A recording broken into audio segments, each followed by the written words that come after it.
창세기 32장 22절에서 30절 말씀입니다. 구약 성경 49페이지에 있습니다. 창세기 32장 22절에서 30절 말씀입니다. 한 절씩 교독하시고 마지막 절 합독하겠습니다. 밤에 일어나 두 아내와 두 여종과 11 아들이 인도하여 야복 나루를 건널세.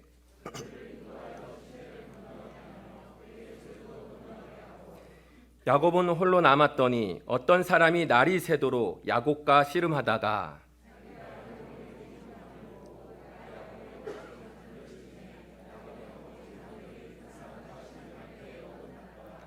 그가 이르되 날이 새려 하니 나로 가게 하라. 야곱이 이르되 당신이 내게 축복하지 아니하면 가게 하지 아니하겠나이다.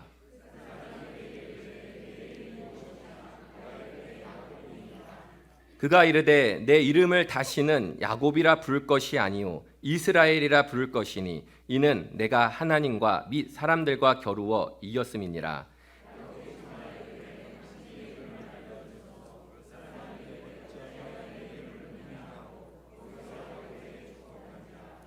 그러므로 야곱이 그곳 이름을 브니레이라 하였으니 그가 이르기를 내가 하나님과 대면하여 보았으나 내 생명이 보존되었다 함이더라. 아멘. 2달 만에 또 왔습니다. 우리 이 목사님이 부탁하시길래 감사함으로 왔습니다. 찬양대 너무 잘하니까 그냥 박수가 나오네요. 근데 찬양대도 잘 하셨습니다. 참 마스크 벗고 하면 훨씬 더 아름다운 화음이 될 것 같고 마스크 벗으시면 더 멋진 얼굴 모습을 볼 수 있을 것 같습니다. 저는 박수를 한 군데 더 치고 있었습니다. 우리 미니 관현악단들 한번 박수를.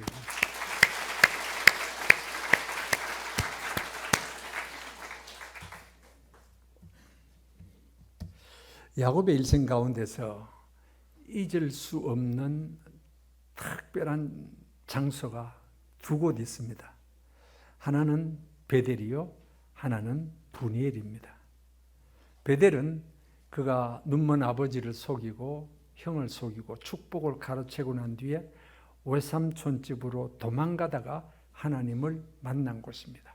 그것이 창세기 28장 사건입니다. 창세기 28장에 그가 루스라는 들판에서 하룻밤을 지내다가 천상에 계시는 하나님, 사닥다리, 천사 오르락내리락, 그리고 하나님의 음성을 듣습니다. 내가 너와 함께 있겠다. 그런 말씀을 듣고 야곱은 깜짝 놀랐습니다. 그래서 그가 이런 고백을 하죠. 여기도 과연 하나님이 계시는가? 여기서 하나님을 만났다는 거죠. 그는 생애 처음으로 하나님을 만난 경험을 했습니다. 그래서 그곳 이름을 짓기를 베델이라 이렇게 지었습니다. 우리 아는 대로 베델이라는 뜻은 하나님의 집이라는 뜻입니다. 성경의 엘이라는 단어는 히브리말 엘은 하나님을 뜻합니다. 엘은 무조건 하나님입니다. 베델, 브니엘, 이스라엘, 엘로힘, 전부 다 엘자 들어가는 건 다 하나님입니다. 베트라는 말은 집이라는 뜻입니다. 그래서 베델, 하나님의 집, 여기가 하나님이 계신다. 그렇게 이름을 붙였습니다.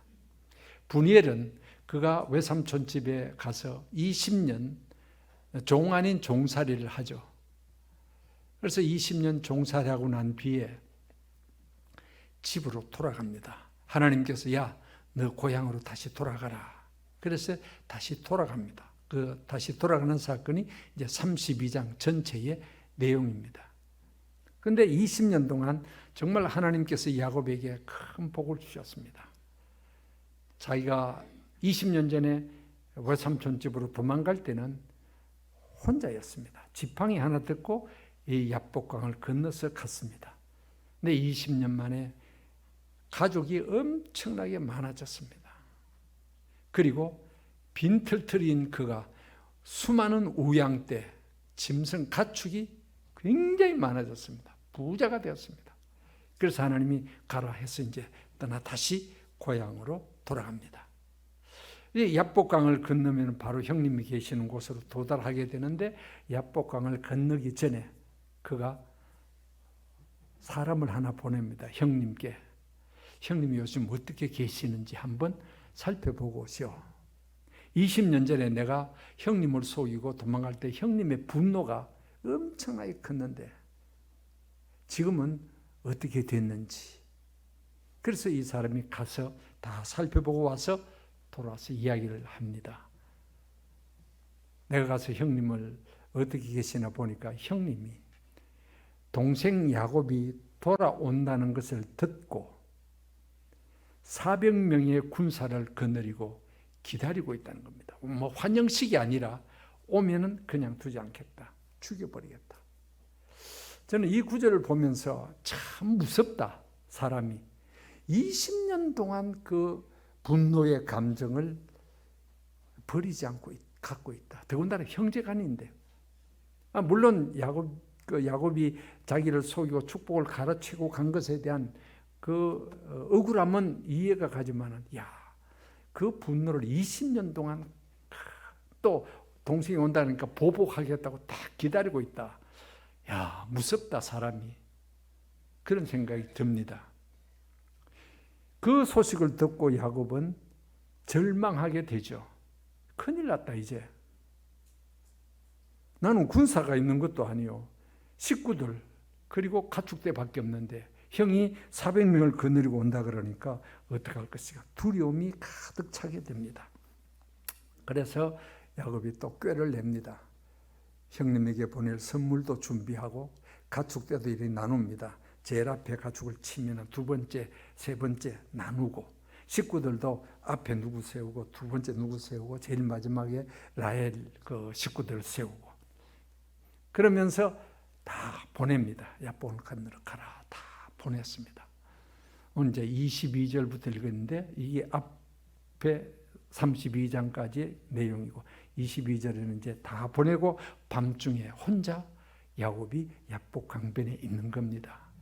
어떻게 할 것인가. 두려움도 있고 낙심도 되고 어떻게 할 것인가. 그렇게 있을 때에 뭔가 밤에 뭐 시커먼 게 하나 나타난 겁니다. 본문에 기록되지는 않았습니다. 뭔가 그 어둠 속에 뭔가 사람이 하나 휙 나타나는 걸 보고 야곱은 정신이 바짝 든 겁니다. 야, 이 큰일 났구나. 형님이 나를 해치기 위해서 사람을 보냈구나. 그래서 처음에는 그 사람을 붙들고 안 죽으려고 발버둥 칩니다. 씨름을 했다 그랬죠. 씨름했다. 영어 성경은 레슬링이라 이렇게 표현하고 있습니다. 씨름했다. 안 죽으려고 막 발버둥 치고 그 사람 이겨내야 내가 안 죽지. 그래서 막 발버둥 치고 한참 하다 보니까 이게 형님이 보낸 자격이 아니라는 겁니다. 야곱은 한참 씨름하다 이 하나님의 사람이구나 하는 것을 깨닫게 됩니다. 그래서 그때부터는 그 사람을 붙들고 축복을 구하는 기도가 되어집니다. 당신이 내게 축복하지 않으면 놓지 않겠습니다. 내게 축복해달라고 막 또 매달리게 됩니다. 그럴 때 이 사람이 묻습니다. 네 이름이 뭐냐? 뜬금없이 이름을 묻습니다. 네, 야곱입니다. 너 이름 그거 이스라엘로 바꿔라. 그 야곱에서 이스라엘로 바뀌고 지금 이제 이스라엘, 그 이후로 이스라엘이라는 명칭이 유대인들에게 붙여졌고 지금도 나라도 이스라엘 국가죠. 이스라엘로 바뀌었습니다. 그리고 거기서 축복을 받습니다. 29절을 보면 거기서 야곱에게 축복한지라. 근데 이 사건 이후에 야곱이 건너갑니다. 건너가서 형을 만나는데 뜻밖의 기적이 나타나죠. 그렇게 20년 동안 맺혀 있던 형의 마음이 하룻밤 사이에 달라집니다. 동생 야곱을 안고 울었더라 그랬습니다. 이것이 32장 그리고 33장까지 이어지는 내용입니다. 그 경험을 가지고 야곱이 그곳 이름을 분이엘이라 이렇게 이름을 붙입니다. 엘은 하나님이라고 그랬죠. 푸니는 얼굴이라는 뜻입니다. 하나님의 얼굴이다. 즉 내가 여기에서 하나님의 얼굴을 배웠다. 즉 하나님을 만났다는 것입니다. 베델에서 하나님을 만나고 분이엘에서 또 하나님을 만납니다. 야곱은 이 영적인 경험을 간 베델과 분이엘을 잊을 수가 없죠. 아주 중요한 의미가 있는 장소인 것입니다.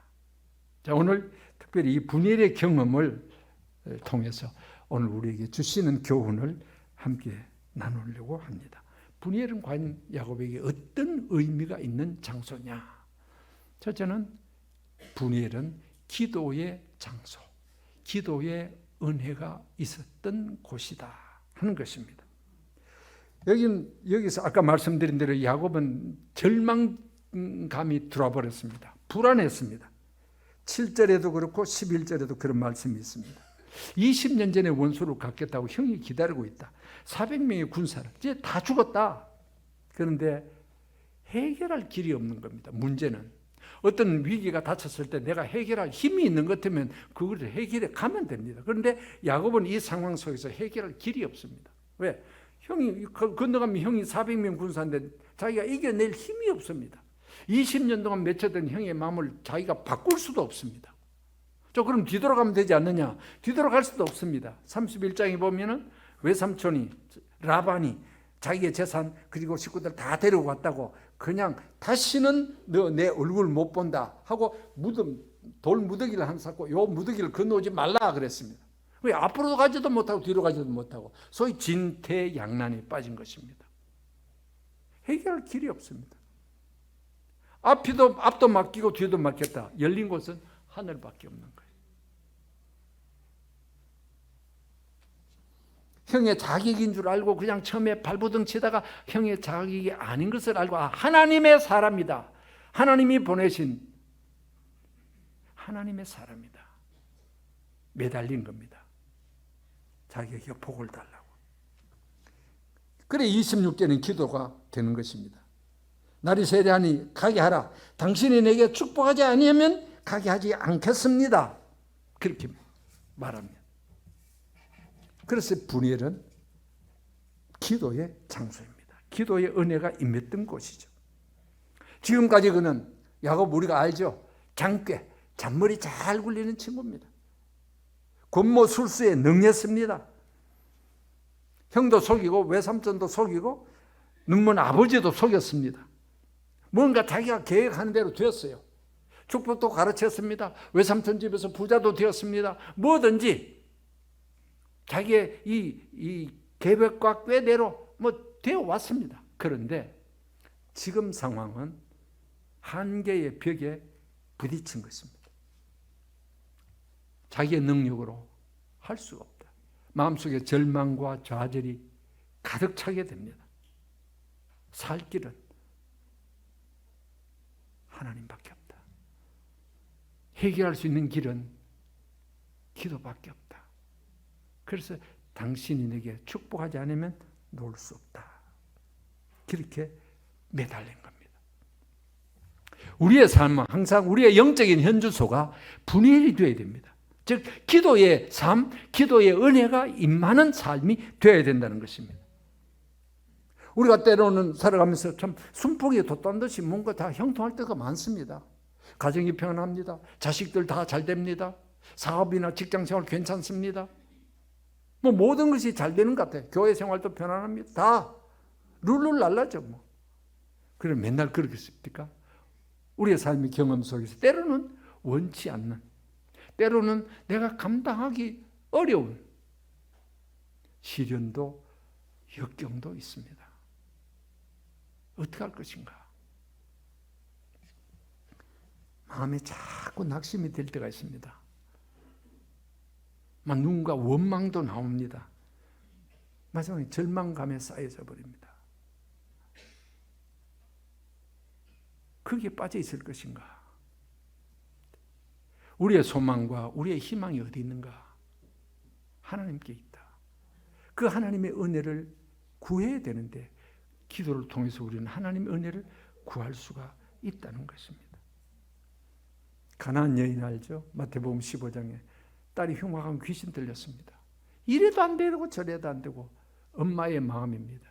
예수님께 찾아왔습니다. 예수님조차도 자식들의 떡을 개들에게 줄 수 없다. 개 같은 존재다. 외면했습니다. 그때 이 여인이 한 고백입니다. 그렇습니다. 개 같은 존재입니다. 그러나 상에서 떨어지는 부스러기는 먹을 수 있지 않습니까? 큰 은혜 구하지도 않습니다. 부스러기 같은 은혜도 좋습니다. 내 믿음이 크도다. 우리 모든 어머니들, 부모들 자식을 위해서 못할 게 뭐 있습니까? 그렇지 않습니까? 이 여인이 그래서 해결함을 받는 것을 보게 됩니다. 히스기야 왕, 위대한 왕이었습니다. 하나님께서 야, 너 생명 끝이다 이 세상에서. 뭐 갈 수 있습니다. 갑니다. 우리 다 언젠가는. 그런데 히스기야는 지금은 아닙니다. 하나님. 얼굴을 벽으로 향하고 했을 때 하나님이 내가 너의 눈물을 보았다. 내가 너의 기도를 들었다. 생명 인장시켜 주마. 그렇죠. 우리가 살 길은 오직 하나님밖에 없습니다. 여러분, 은혜 아니고 살아갈 수 있습니까? 예수 없이 살 수 있습니까? 십자가 은혜 없이 살 수가 없고 믿음이 아니고는 살아갈 수가 없습니다. 형통할 때 감사하고 시련이 있을 때 십자가 붙들고 하나님 나 살려주세요. 오직 예수님입니다. 오직 은혜입니다. 오직 십자가 붙들고 믿음으로 나가는 것. 이것이 오늘 우리가 가져야 될 신앙의 자세입니다. 주 없이 살 수 없습니다. 여러분, 예수님 없이 살 수 있습니까? 하나님이 은혜 주시지 않으면 살 수 있습니까? 없습니다. 없습니다. 이 예수님께서 우리에게 기도를 말씀하시면 구하라. 그럼 준다. 찾아라. 그럼 만난다. 문을 두드리면 열린다 그랬죠. 바울은 이 교훈을 빌립보서 4장 4절에 그렇게 말합니다. 항상 기뻐라. 내가 다시 말하노니 기뻐라. 너희 관용을 모든 사람에게 알게 하라. 주께서 가까우시니라. 6절에 아무것도 염려하지 말고 모든 일에 기도와 간구로 감사함으로 아뢰라 그랬습니다. 그러면 모든 지각, 생각 밖에 뛰어난 하나님의 평강이 너희의 마음과 생각을 지키시리라. 이것이 분별의 은혜입니다. 이런 은혜가 있기를 주의 이름으로 축원합니다. 두 번째는 변화의 은혜입니다. 변화의 장소입니다. 27절에 이름을 묻습니다. 네 이름이 뭐냐? 뜬금없이 묻는 거예요. 이름을 왜 묻겠습니까? 그때 야곱이 대답합니다. 네, 야곱입니다. 하나님의 사례는 말합니다. 그 이름 바꾸라.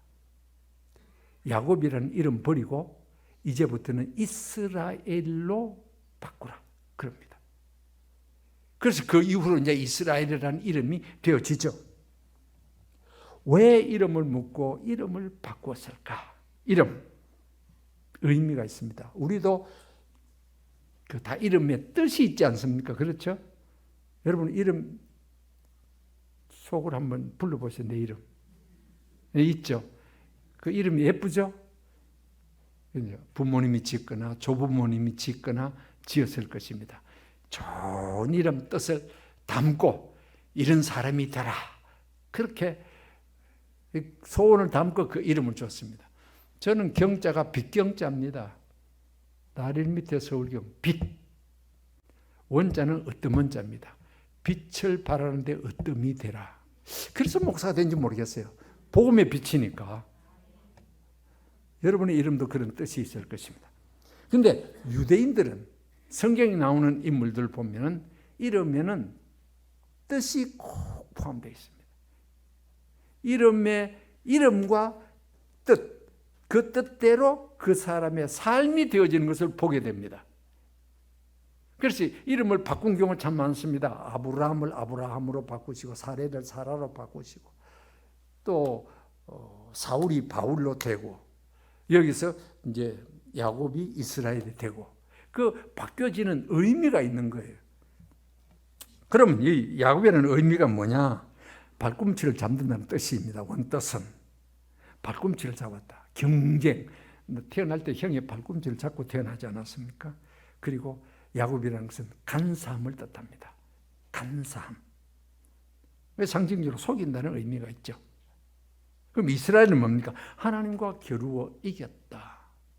하나님과 겨루어 이길 수 있습니까? 하나님이 져준다는 것이죠. 여기서 이름을 묻고 이름을 바꾸는 것은 단순하게 호칭의 변화 이상의 삶의 변화를 요구하는 것입니다. 너 이제는 야곱 같은 삶을 살지 말고 이스라엘 같은 삶을 살아라는 것이죠. 너는 지금까지 간사하고 겉모습을 부리고 장깨 부리고 네 능력대로 네 욕심대로 그렇게 살아왔다. 그게 야곱이다. 뜻 그대로. 그런데 이제부터는 하나님 의지하며 살아라. 기도하며 살아라. 진실되게 살아라.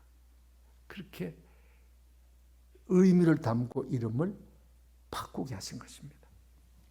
신앙과 삶, 뗄래야 뗄 수가 없습니다. 신앙 따로 삶 따로가 아닙니다. 신앙이 있다면 그 신앙이 삶 속에 표현되어지는 것이죠. 이름만 이스라엘 아니라는 것입니다. 그런데 요한복음 1장에 보면 예수님께서 나다나엘이 자기에게 오실 때 그렇게 말씀해서 이건 참 이스라엘 사람이다. 이스라엘이면 이스라엘이지 그 앞에 참자가 붙었냐? 진짜단 말이죠. 왜? 예수님께서 그 당시 유대인들, 그 당시에 그 바리새인들을 비롯한 모든 사람들을 볼 때 이거는 말만 이스라엘이지 이스라엘이 아니다 그랬습니다. 그래서 마태복음 23장에 화해실진자하고 막 책망하지 않습니까? 너 회치라 묻은 것 같다. 껍데기는 번듯한데 속은 다 썩었다. 그런데 나다나엘을 보시면서 예수 이거 진짜네. 요즘 말하면 참 신자네. 참 성도네.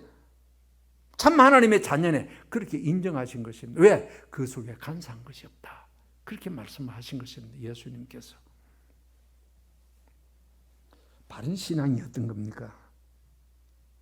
머리로 많이 믿는다 하는 것 중요합니다. 머리의 신앙이 가슴의 신앙, 가슴의 신앙이 팔다리의 신앙으로 나아가야 되는 것이죠. 즉 삶이 바뀌어야 되는 것입니다. 미안합니다만 오늘날 한국 교회 교인들을 향해서 그냥 반기독교 세력은 아예 하는 건 두말할 것도 없고 그렇지 않고 우리가 욕을 얻어먹는 가운데 하나는 우리가 성도답지 못하기 때문에 에이고 예수 믿는 것이 저래? 매스김에 끄떡하면 이런저런 오르내린 것, 그 때문에 욕을 얻어먹는 것 아닙니까? 우리 참 부끄러운 모습입니다. 신자요 하나님의 자녀라면 신자다워야 되고 하나님의 자녀다워야 되는 삶의 변화가 있어야 된다는 말입니다. 예수 믿는 것은 한순간에 믿습니다. 그러면 우리를 어렵다고 해주십니다. 그걸 칭의, 믿어 구원받는다. 그 구원받는 믿음을 70년 믿어야 된다. 20년 믿어야 된다. 그거 없어요. 믿으면 그냥 구원받는 거예요. 그런데 그래서 끝나는 것이 아니라 믿은 이후에 소위 성화, 예수님을 닮아가는 것은 한순간에 되어지지 않습니다. 오랜 시간이 걸립니다. 여러분 예수 믿다고 하루아침에 천사가 됩니까? 안 돼요. 계속해서 우리 마음속에는 거짓과 불의와 탐욕이 있습니다. 완전한 사람 아무도 없어요. 우리의 마음속에 있는 것들이 우리를 더럽힌다. 예수님 말씀하셨습니다. 우리의 마음속에 거짓과 불의와 음란과 탐욕과 이런 것들이 있지 않습니까? 저 안에도 있어요. 우리 다 안에 있습니다. 아직까지 완전한 성화에 이르지 못했기 때문에 점차적으로 이루어집니다. 이것은 시간이 많이 걸리고요. 이건 노력을 많이 해야 됩니다. 말씀과 기도와 예배와 성찬과 성도의 교제 이런 것을 통해서 점점 조금씩 옛사람 죽고 새사람 되는 겁니다. 육체의 소욕 갖고 살아가던 삶이 성령의 소욕을 갖고 살아가는 삶으로 바뀌어지는 겁니다. 이게 성령의 도우심과 우리의 노력도 필요합니다. 구원 얻는 믿음은 내 노력이 필요 없어요. 그건 믿습니다. 십자가 공로로 그냥 믿음으로 끝. 그러나 성화 예수님을 닮아가는 것은 내 노력도 필요하고요. 옛사람을 죽여야 되고요. 사도 바울같이 나는 날마다 죽노라. 내가 내 자신을 쳐서 복종시킨다. 그런 발부둥 치는 것이 필요합니다. 10년 믿어도 그만, 20년 믿어도 그만. 아니거든요. 신앙의 연조는 세월을 자랑하는 것이 아니라 그 연조만큼 내 믿음의 깊이가 있고 주님을 조금씩이라도 더 닮아가는 모습에서 나타나야 된다는 것입니다. 우리는 이름에 부끄럽지 않아야 됩니다. 성도, 이름 얼마나 영광스럽습니까? 하나님의 자녀 얼마나 영광스럽습니까? 그 가운데 서교의 교인, 성도 얼마나 영광스럽습니까? 반응이 왜 이래요? 자랑스럽지 않습니까? 이 땅에 수많은 교회들 가운데 서교의 이름 걸고 내가 뭘 할 때 뭘 떳떳하지 않습니까? 자랑스럽지 않습니까? 다 와야 되는 겁니다. 아, 서교의 교인이기 때문에 저렇구나. 다 와야 되는 겁니다. 이게 필요하다는 거죠. 내 이름에 부끄럽지 않아. 교인들의 이름, 서교의 교인들의 이름에 부끄럽지 않는 우리가 돼야 되는 겁니다. 나폴레옹의 일화 가운데 이런 이야기가 있습니다. 어느 날 나폴레옹 장군이 자기 애하 부대를 순시를 갔답니다. 그러니까 한쪽 구석에서 사병들이 적기를 뭐냐 쑥덕쑥덕 그러는데 뭐냐면 나폴레옹 나쁜 놈, 보나파르트 나폴레옹 비겁한 놈, 급쟁이. 아, 이런 욕을 하는 거예요. 화가 나지 않아요? 그래서 불렀습니다. 야, 와라. 불러. 너 왜 내 욕하냐? 우리는 장군님을 욕하지 않았습니다. 너들 조금 전에 너희들 모여서 보나파르트 나폴레옹 나쁜 놈, 비겁한 놈, 겁쟁이 했잖냐 이게. 아, 그것은 우리가 장군님을 욕한 것이 아니고 우리 부대 안에 나폴레옹이라는 놈이 있는데 그놈이 그렇게 비겁하고 아주 못된 놈입니다. 그놈 욕했지 우리는 장군님을 욕하지 않았습니다. 그래, 그놈 데리고 와라. 딱 데려와서 나폴레옹 하는 말, 야, 네 이름을 바꾸든지 네 태도를 바꾸든지 해라. 이름에 부끄럽게 하지 말라는 것이죠. 변화를 말합니다.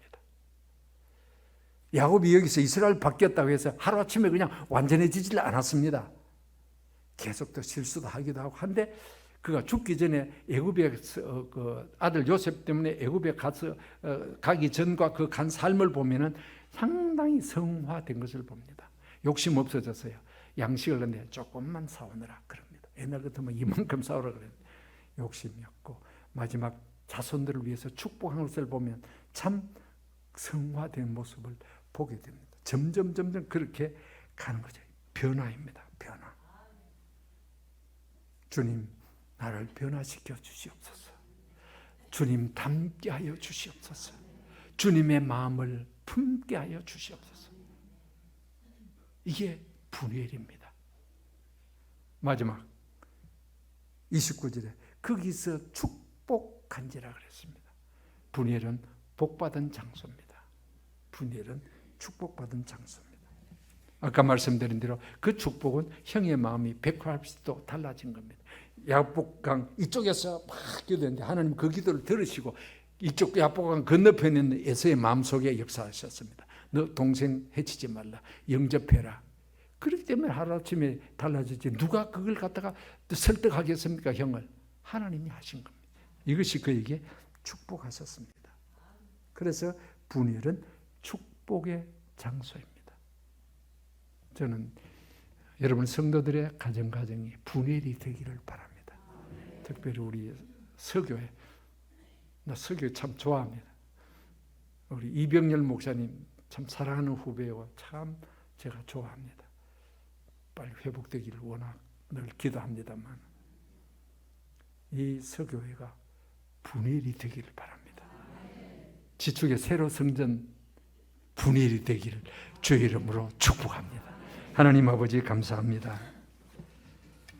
세상 사람들이 알지 못하는 주일 예배를 드리는 복을 주시니 감사합니다.